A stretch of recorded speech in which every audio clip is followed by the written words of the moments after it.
So talk a little bit about Christians and how they have their own language. We say, I trust God, but we stress out like almost every day. Like, I trust him, I trust the work, but we also want to control. For me, anyways, I can speak for me. Like, I might say, I have the faith, like, I'm let go and let God. And it's like, but I didn't let it go because I'm thinking about it every 5 seconds and wondering when it's going to work out, how it's going to work out, and all those things. So it's like, what's something do you feel like you say all the time that you don't actually live out, or you don't actually like wait for to hear it? Because is it always in the moment, or you know what I mean? That's a really good question. I tell people I don't stress. Just because stress is basically saying I don't trust God to handle it. So I don't stress. I may get a little concerned. I don't worry. I used to.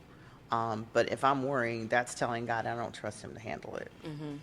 However, I did see something. That's funny you just asked that. This morning, I saw some posts, and the guy was saying it's spiritual something. It was a word, but he was saying you trust God, or all the things that you're saying. I trust God, and he's going to handle it. I'm going to let go and let God. But if you're saying it, but not truly submitting to allowing God to take it and like, here, this is yours. It's not mine anymore. And take your hands off of it. Because I think a lot of us are like, here, God, here's that. And then we're like, oh, wait a minute, let me go back and pick that back up. I think a lot of people do that in their process. And when you do that, that doesn't allow God the time or give him permission to handle it, because he's a gentleman. He's not going to just barge in and handle stuff. You got to ask him for that help. You've got to turn over and relinquish whatever it is to him. But what the gentleman said on this post was about, we say that and we're using that to hide versus using that to heal ourselves. I can't remember who it was. When I get done, I'm going to try and find it. But you said that. My next question. It was, I think sometimes people say that as a cover. We're afraid to ask for help. Let's be real, as black women, I'm about to say, we're the strong. We don't, I'm weak as we hell. plow through. I'm weak as hell. Right. We plow through it, and then we're in our rooms at night crying because it's just so much to bear and so heavy, and we feel like we have no help. One thing I have done recently is I've allowed people to help me. And the old Dawn was very prideful, and I'm not going to reach out. I'm not going to ask for help. And now it's like, when I ask, people are like, well, here, we've been waiting for you to, and that's where I think it comes in, is to understand, you got to let the pride go.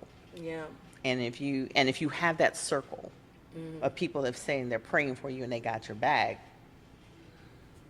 open your mouth and ask for help. Yes, I think that's a very real thing you said about pride, because I have had a lot of spells when I was super prideful. And I was prideful because of the experiences, of course, that I was experiencing when I would reach out for help. And to your point, as a black woman, that is the hardest thing. And me specifically being the oldest of 5. Same. Well, that also is 2. That is the hardest thing for me to do. And then when I found myself getting back to doing podcasting, because I was on a hiatus for a very long time because of my own walks and my own finding myself and all those different things that I was dealing with, and to come back and to reach out to help from people that I know, you know what I mean, and for them not to help or not to follow through, or not even say like I'm not going to help, or I'm not going to, and going to complete strangers, to your point, and they're helping with no problem, was a disheartening thing to kind of witness, for you to say, to even admit out loud, because most people don't want to admit that they're prideful or they're ego driven, or they, because you don't want to admit. I think when you admit you need help, it's to a point of, I'm signaling my weakness, and I can't be weak because I'm supposed to be strong and a bad boss and all those things. And at the end of the day, when you surrender to that weakness, that's when God can do his biggest work. But we've got to surrender that. They say pride goes before a fall. Absolutely. Right. And you think I've seen it 10 times, countless times. Okay. And it's like, okay, don't just, and I always, ask him, check me. No, seriously. In the spirit, if I'm leaning in that direction, and that's not where I need to And be. also having people around you who do that. I think often Absolutely. the issue. You go Your ahead. yeah, your tribe in your village that's around you. That's why I'm so grateful, because when I've been very blessed that I've had some very solid friendships. I have one friend I've been friends with since I was 6. Mm. He's like my big brother. I have another friend, another male friend. He's like my best friend. We've been friends for 44 years. They're right, 44. Yeah. I have friends from high school that I met first day that we are still friends to this day. So we're like 48 years. Golly, I'm telling my age. So I've been very fortunate, and all of those people that I choose to surround that I consider my besties, they gonna check me, but they've been given permission to check me. Right. There's 2 ladies that I'm super close with that we developed this phrase that we use when we need to check the other one, and it's like, you're not gonna like this, but Right. which means you need to prepare For for whatever I'm what's about to going say. what I'm about to Yep. say is not going to be Okay. soft. It's not going to be Hello. cute. Hello. But understand I'm saying it in love, because you need to hear this so you Right. can course correct. Yeah. Because right now the direction you're going ain't going to get it done. Exactly. And I'm that. blessed that I have, they say women can be catty or whatever. My girls, and we've never had any of that. Yeah. And I'm just very, very grateful for my circle of friends. And it's so, what's so crazy? I was just telling my brother, I'm like, you have friends you've been friends with forever, and y'all have never had hard conversations. So it's like, how much of is that, is that your friend? Like, you nag at me because I'm telling you about yourself, but I'm like, I'm telling you out of love. I'm not saying it to be just, I want you to be great, and I see things, to your point, you need to course correct. And it's like, us women, I feel like we always have that village, but when it comes to men, it's like, I think that goes back to the pride. yeah, I think the yeah, men are supposed to be strong and yeah, invincible and right, all those things. right, And I think at the end of the day, a man signals, putting down his pride, putting down his ego, and he thinks it's being strong. It's like, no, you're being open to correction because you might be going a different way. There are people that are friends of mine. I'm just like, hey, I see you're going in this direction, male friends. And right, they'll be like, oh, okay. And not want yeah, to listen. And right. then, 6, 12 months later down the road, I should listen. hell breaks loose. And they're like, I should listen to you. Like, I tried to tell you. Tried to tell But you. I think that's what's instilled in some men. That's why I'm trying in raising my son. I'm being very transparent about every season that I'm going through, so he can see, one, he can see how we connect with God to make sure it's handled, but also so he can realize you ain't got to be the strongest, biggest, baddest. What I want you to be is the smartest, the one that's gonna, you use service as a way to connect with people. Right. There are things I'm teaching him that my prayer is as he grows, he'll be develop into the man of God I want him to be. Right. I mean, he's doing an amazing job. He's an amazing kid, or amazing young man now. He's not a kid anymore. Yeah. But I think it's to raise a son, especially as a single mom, is challenging because I can't give him all the things. I can't teach him how to be a man, Right. but I can teach him how God sees him, and then I allow God to do the rest. And people, God has brought people into our life to help, help mold him. But I think with men, it's that pride thing is difficult because they don't. It's especially with black men. Okay.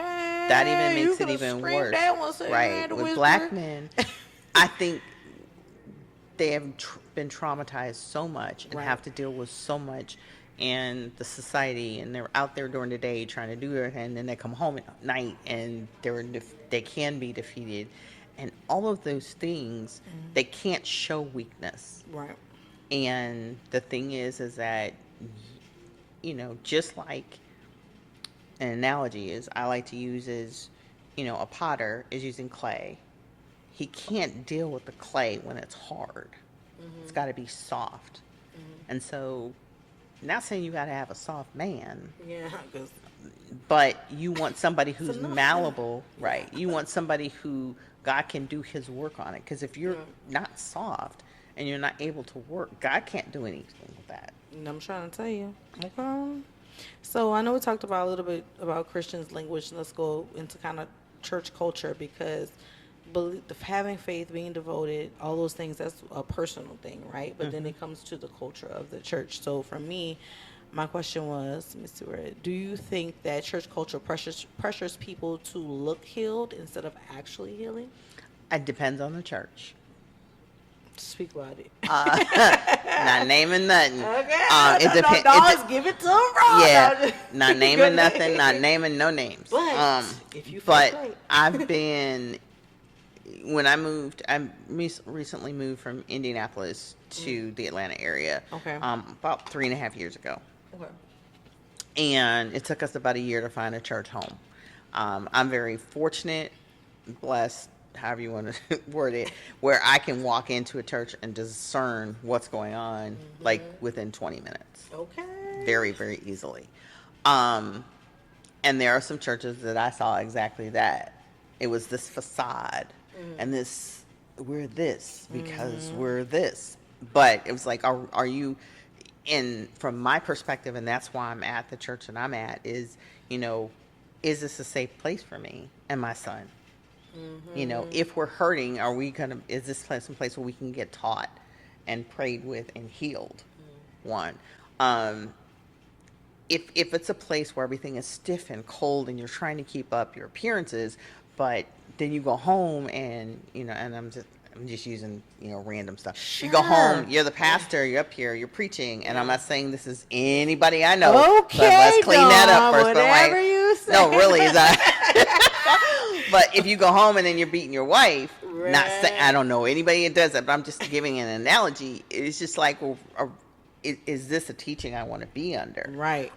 My thought process is God calls us to be real and transparent and authentic. Hello. And so you need to find a church that does that for you.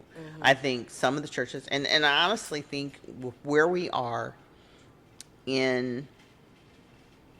with our walk of life and where we are as a people, and I'm talking humankind. Right. When you have churches that are doing that, it's a disservice to the unchurched.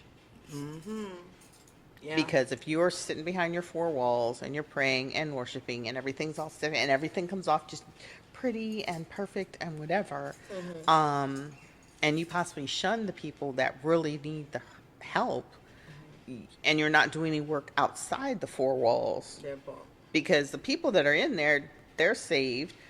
They may or may not be healed, but there are people out there, and I think that's what's turned so many people off. Yeah, no. From churches and Christianity is like you say one thing, but you do something else. Right. Am I perfect?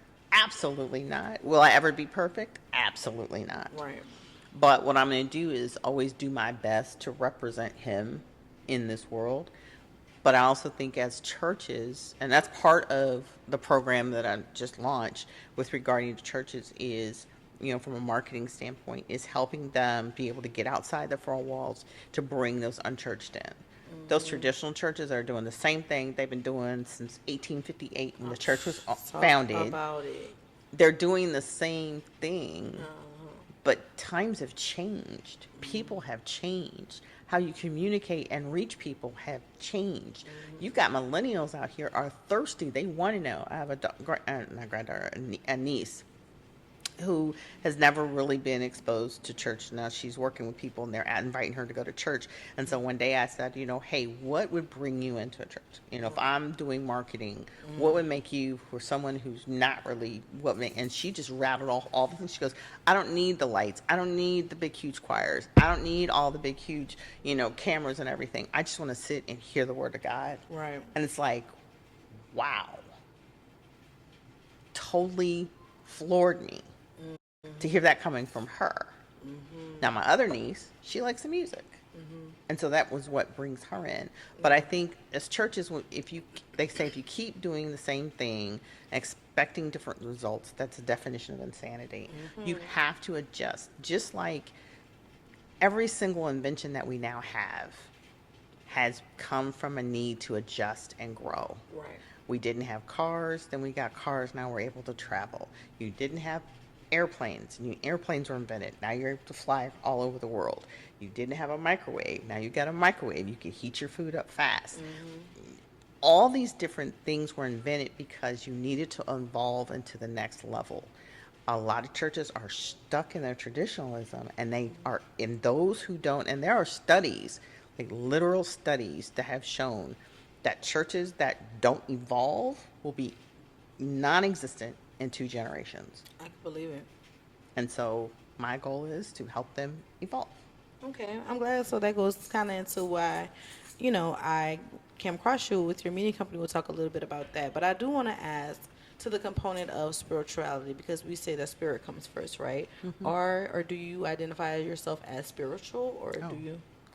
I don't consider myself religious. I think a Okay. person who's religious, it's in. I consider Very myself rigid. right. It's Yeah. very rigid. It's Yeah. this, that, and Yeah. like no. And do I go to church our church does church on Saturday.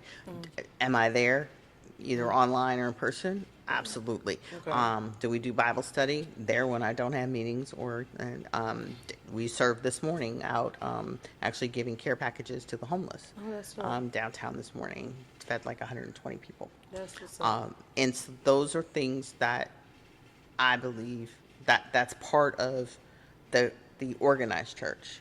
But from I a agree. spiritual sense, I think we have God's spirit within us. So Yes. if I think we have to have our own special time of worship and prayer to commune with Him, so we understand what our purpose is, what He's designed us to do, because everybody's here for a purpose. There's nobody here that doesn't have a purpose. Otherwise, we wouldn't have been created. So I think when people say, "Are you religious or spiritual?" I'm a Christian. I believe I believe in God the Father. I believe in the Son. I believe He died. I believe He rose from the dead. I have confessed that with my mouth. I'm a Christian. Yeah. But I'm also a spirit-filled being where God's Spirit is within me. And so my job is to cultivate that, Right. to become the best person that I can be. I love that. Yeah, because it's a lot of, I guess, being that they're trying to push us back into the slave days, seemingly. So it's been a lot of Not conversation. seemingly. About, That's what they what's that- want. No, I mean, I That- was that's trying to exactly- be politically correct. No, but that's yeah, what they want. That's what they want. That's what they want. They it- just don't. They messing with the wrong one. They really are. 'Cause And we're not We're going not. We're just back. not. We're just No. not. They And just don't. They think, oh, we're just over here being passive. No, no, you about to we're find gonna tear it out. out. Yeah, we're gonna tear it all down. I just seen a clip. Had to been a while ago of a lady saying, "We build America. It's ours, and we will tear it all down." You know what I'm saying? If we Because can't have it, if we decide to just go be someplace in our own community, okay, fine. yeah, we can. We know how to survive. One thing about us, we will. We will, We will always, survive. always, yeah. But it's just like spiritual. Oh, they were talking about how originally, like, we started with spirituality and the teachings and things that they had before Bibles and before Christianity and it sparked up a lot of conversation. That's why I wanted to have this conversation, because it's like going back to what our ancestors did, what they believed in before they were handed a Bible and told them to have this particular religion or whatever it was. It's a lot of different conversations around it, and I'm like, that type of conversation could enlighten somebody, but it also could confuse someone. You don't want to down. If someone is super religious, that's, if it helps you find your way, that's the way that Absolutely. you went that way. If you're Buddhist, if you're whatever it is that you Absolutely. decide, but I think that it's a lot of the online thing, and I was talking to somebody earlier about online. It's crazy. It's like, if you don't believe what someone else believes, for whatever reason, there's something wrong with your way of thinking how do you navigate that? Have you ever come across people who are like, you don't like, the slave master gave you that religion, and which I a little bit of that believe, like I believe it a little bit, because I'm like, everything was given to us at some point, but before it was, we had our own, so Right. just talk a little bit to that. Ooh, okay. It's a little heavy. I had a friend who was an agnostic, Okay. and this was a person that we were trying to see if something could develop from a relationship standpoint. And we were talking, like, first 2 weeks was just amazing, just great conversation, great connection, just it was everything. And then we were like 2 weeks in, and that's when he shared with me he was agnostic, and I was like devastated. So I was like, oh, in my head I'm thinking, you know, I know the Bible says about being unequally yoked, because I think if you're with someone who's not heading in the same direction as you, there's always gonna be conflict. Right. So I prayed about it, and I said, you know what? I just prayed for him every single day. And my thought was, let me pray for him, and maybe I'm the one to lead him to Christ. Okay. And so what I did was I tried to exemplify Christ-like characteristics toward him in situations. And ultimately, it ended up fizzling, and that's okay. But I don't shy away from people who believe different from me. I had family members that were Buddhists. Love them to pieces still, because you believe what you believe. As long as you respect me and mine, and you don't talk disrespectful, I'm fine. Yeah. I don't, I have friends that were Jewish growing up, and learned quite a bit about their religion. I do some tutoring on Preply, which is like a platform where you can do marketing tutoring. I have a couple of my students that are Muslim. I have some friends that are Muslim. Right. And so I'm learning, I'm open, like they're in other countries, not one of my friends that's here, but the students that I'm tutoring, they're in other countries. And so I'm learning about their faith. And I think that just helps sharpen me as a person. I think goes back to that scripture I said, study to show yourself approved. It's not blasphemous or anything to pick up the Quran and read it. Pick up, any other choice of any other readings to learn more about it. I think when we learn more about it, just great example. I think if you have people that are different and they sit down and really are committed to learning about each other, learning the differences, Right. I think you can grow more as a person and embrace that person as a friend. Now, if you're a straight up racist individual, Baby, let me say something. It's then over for you. right. Me. But there are, I have friends from high school that I put on snooze on Facebook. I'm still cool with you, but I don't want to see your rants. Like one of my friends, I went to grade school with him. Grade school. And then when Obama was in office, he posted this meme of, it was a caricature of Obama in a zoot suit, like a green pimp hat, and rings on everyone. And I snoozed him. No, I unfriended him. Yeah, no, definitely. Then we got to a class reunion, and he's like, Dawn, I saw you unfriended me. What happened? Why?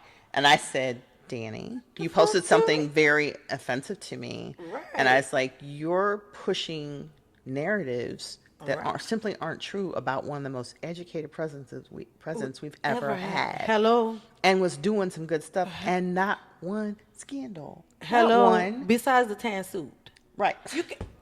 Let's not even. We're not even going there. We're not going there. You like, mean to y'all tell lost your me minds over a tan suit. over a tan? We got this orange. Okay, I'm sorry. Yes, we could go be. ahead. That's a whole different Yep, conversation. You're right. You're so, right. So God's I said, still working on them. Yeah.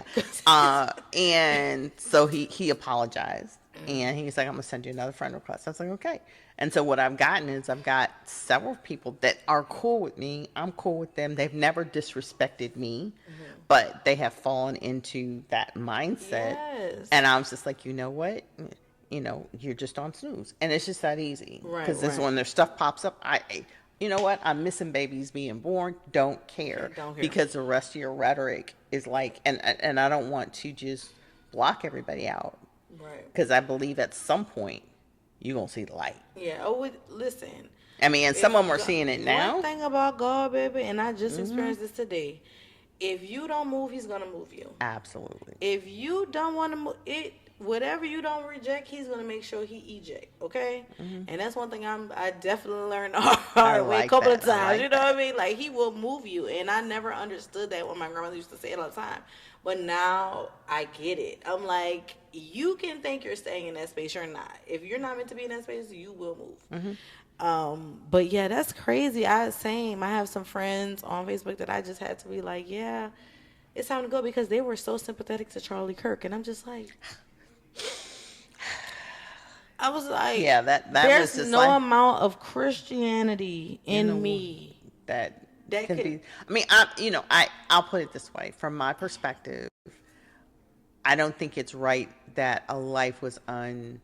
Yeah, yeah, yeah. I, No, I don't think definitely I don't think it was right that his life was taken like that. No, like that. definitely. However, I have some conspiracy theories, and we could talk offline True. later. Okay. About what I think was really going on. Okay. But at the end of the day, this man was so hateful, That part. A biggie. so hurtful, That part. so regimented about where a woman's space was supposed to be. That part.